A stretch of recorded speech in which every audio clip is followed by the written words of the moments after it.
Eric Weinmayer was a man of true vision. He's of our time. He was born in 1968, September of that year. And at age 3, he was diagnosed with a problem with his eyes, and it was predicted and came true that he would totally lose his sight. And at 13 years old, he was totally blind. He says that when that finally happened, life really opened up for him. And so he took what he loved, who he really was, and he explored that to the full, even though it seemed to be impossible. In May of 2001, to get my years right, he took his skill as an athlete, as an adventurer, and a climber, and became the first person ever who was blind to summit Mount Everest. Seems impossible, but he did it. Eric developed the use of his other senses. His hands became his eyes, and his feet as well. And he describes, when you listen to him, how even the sound that came off of the rocks around him as he was climbing were something that allowed him to see. So he saw with other senses. He also describes how he saw just listening to the amazing space around him. So here he is on the top of Mount Everest, not physically, visually seeing it, but seeing this grandness of space. And then he also reports that he listened to himself, to the voice within himself. Yes, Eric Weinmayer was a man of true vision, even though he could not see.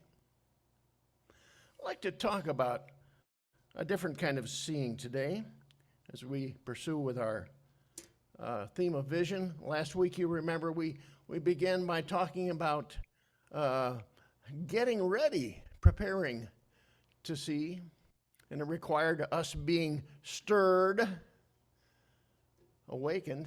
I love this painting that goes with that. And then eventually to arise and get up and get ready for action.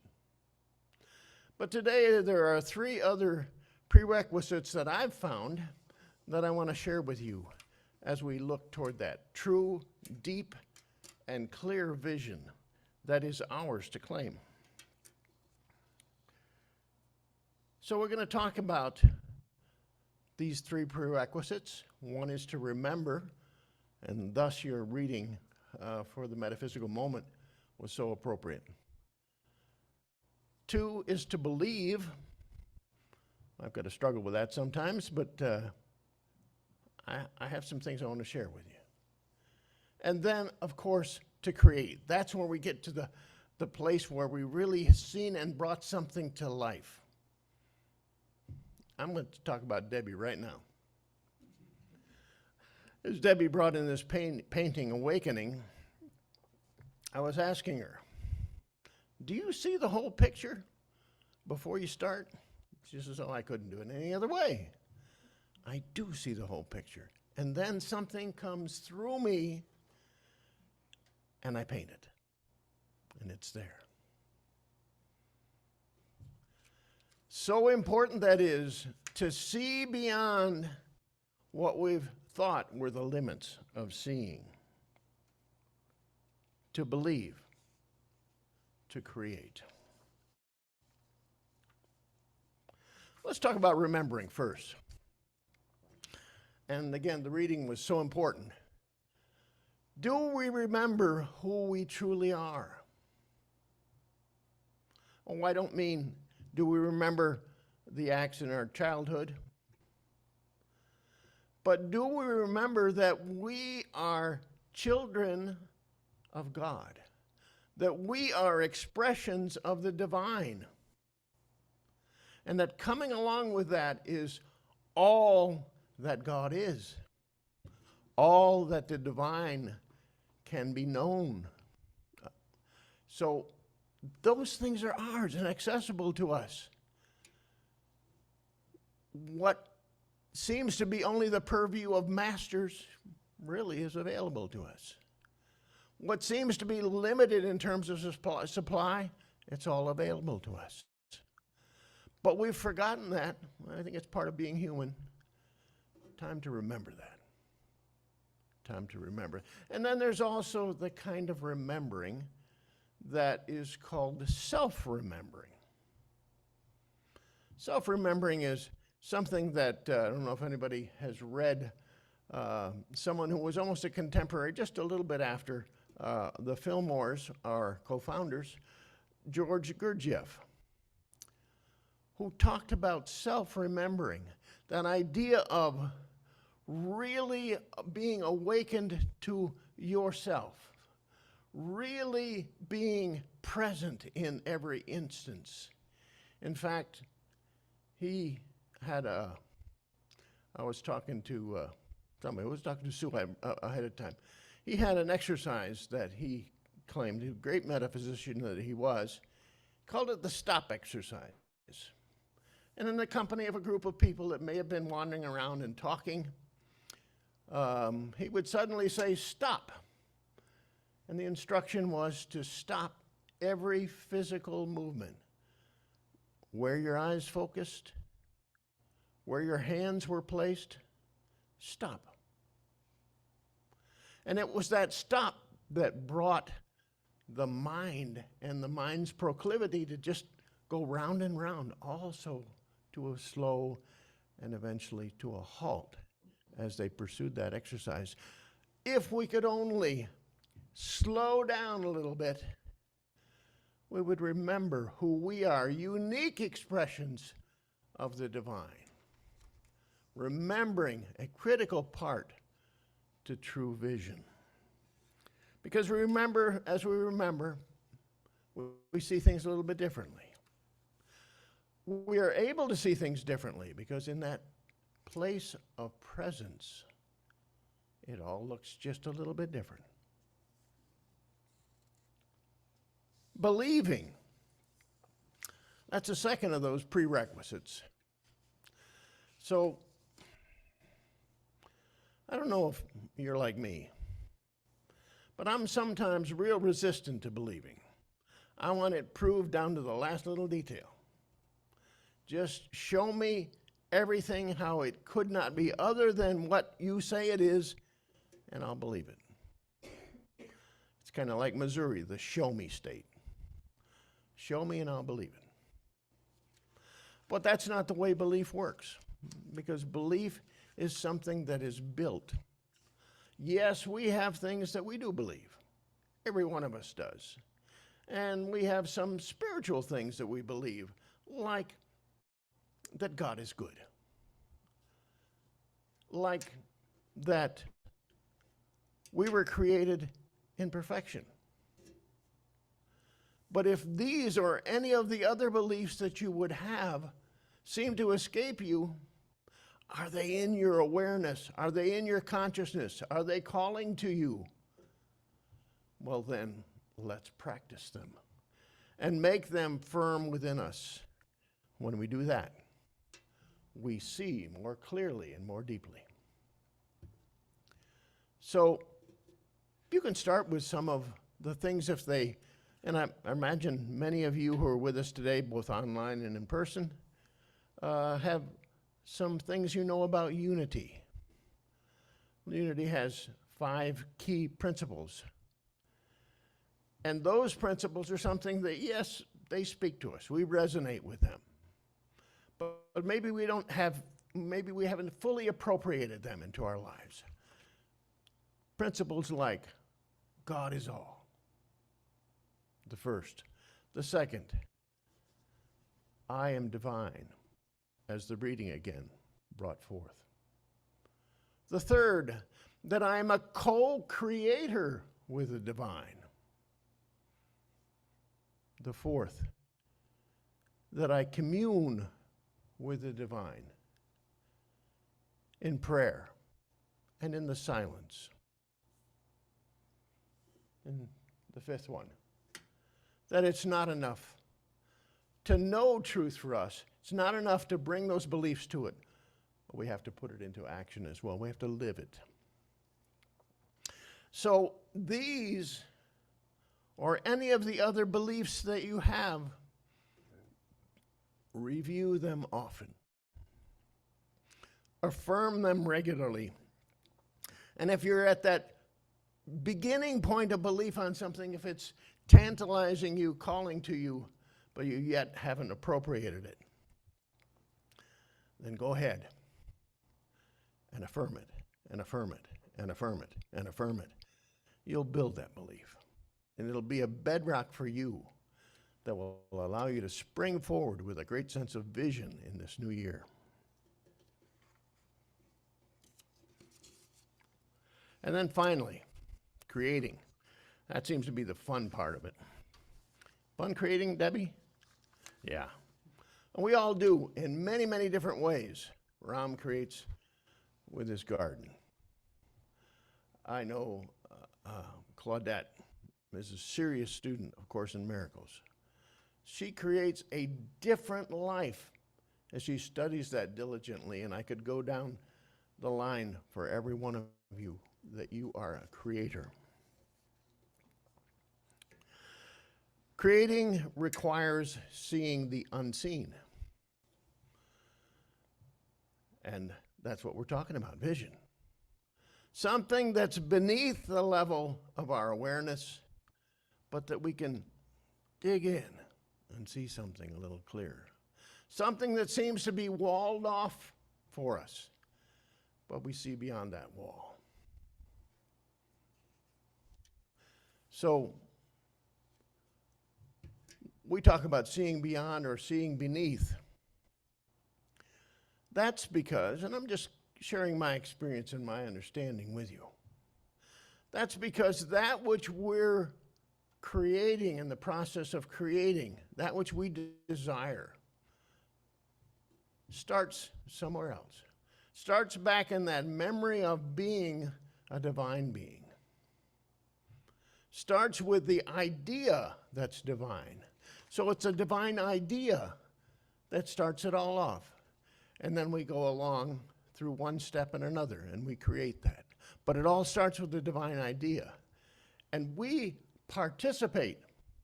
We become part of that as we create. I have a prop for you today. See this? Stool. In the beginning, it wasn't a stool. It wasn't a chair. It wasn't a log or a rock to sit on. It was just the idea, the divine idea of comfort, of rest. Simply an idea. And that idea was translated into something more solid, more substantial, and more something we could see and hold and get a hold on. That's because we, in our unique identity, became co-creators, and we took that divine idea and we made it just a little bit differently so that it became part of our life. So now I can pull up this stool, and when I'm getting tired, can you still see me? Yeah. I have a stool to sit on because I've taken that divine idea. Well, somebody else made the stool. It was their idea. But that divine idea was translated into something real that I can feel and I can touch and I can see. So that creating process is inevitably a part of being connected with the divine, from where all those divine ideas come from, whatever may be created. That's why Debbie can say, and I also affirm this, that whatever happens in this creation process is almost like that divine idea is coming through us to express in a unique way. We are birthing. We are becoming a channel to birth something new into this world. A couple things happen when we're creating. Just want to highlight them. One, we visualize. Anybody ever made a vision board? I see some heads nodding, and I'll bet there's some nodding out there virtually too. A vision board, you envision, you see something that is not yet there. That's seeing in that way. Visualization is an exercise of the mind. So we're taking the power of our mind and using it as a tool to create that which we desire. But it goes a little bit deeper than that. There's also visioning. I'm using a term that we'll be using quite a bit from now on this month, or envisioning. That means it starts from within. That means from within. Envisioning, visioning something that we have not seen before, but we see from the depths of our being. Somehow, we see it. And that visioning requires a couple of things. It requires willingness. We're no longer stuck in the old patterns that we've used all of our life. We're not stuck there. As we are willing, we're able to go beyond that. Intention's important. We set the intention of that which we desire. The intention of our creator, creation that we see in our mind's eye. And then we surrender. Sometimes it's just letting it happen. Is that right, Debbie? You just let it happen. Surrender. We have a writers group here at Unity of Payson. Fourth Thursday of every month we meet at 4 o'clock in the afternoon. It's an online event. And through the course of that activity, we've shared our writing. And it's often come up that the story that was being written or the writing project took over somewhere along the line. Yes, there was a vision to start with of what it might be. We're seeing something, but even better than that was that the story took over and wrote itself. The characters developed themselves. A writer can experience it. And that's true for us. We can't get too stuck in an exact outcome of what it might be. We allow that spirit channeling through us to give us this or something better. And if we really surrender, almost inevitably, it's something better. So you have those three things. Remember, believe, create. If you're to be a person of true vision, these are kind of prerequisites. But you say, how do I do that? As I say every week, how do I do that? I'll give you a few tips. If you want to be a self-remembering person, if you want to be aware, present to your world in each and every situation, you could use Gurdjieff's stop exercise. But I want to give you one simple one, and I challenge you to try it for a week. It's this. Every time you go through a doorway, notice that you're going through a doorway. You may even say, I'm walking through a doorway. Or 5 minutes later, you may say, oh, I just went through a doorway back there. If you do that, you bring the whole of your being to a present place. Simple. Sounds really crazy, but try it with me for this week, will you? It'll change the character of your life in the week. It'll be just a little bit different. You'll be seeing things that you didn't see before because you'll have that self-remembering, that awakening, the waking up process that happens in the present moment. So that's one way you can try. Try that out. If the doorway doesn't work for you, pick something else that you do regularly. Every time you do it, concentrate on that really simple event, which allows your mind to just slow down. And you can be present to yourself in that situation. That's number one, how you do that. Then, as I said before, affirm your beliefs. Put them up on your wall. Read about them. Make affirmations. Affirm them again and again. And if it's something that you don't know that you really believe as much as you ought to, but it's calling to you, then begin to affirm it and affirm it and affirm it. And bring it up again and again into your life. Where your mind is placed, where your attention is placed, that will develop.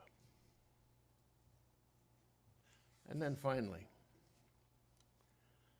I think it's my personal opinion,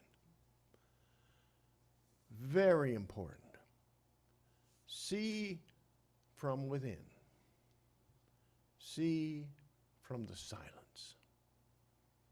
I don't use the word meditation because you can get in all sorts of bunny rabbit trails with meditation. But just be quiet. There's a book, Meditation for Dummies. And the author, it's really quite a good book. Author says, you're having a hard time meditating? Sit down and shut up. Spend time in the silence. Turn your focus inward to what's within you. And we know that the divine is within us. Do those three things. Try that exercise. Becoming aware in the present moment.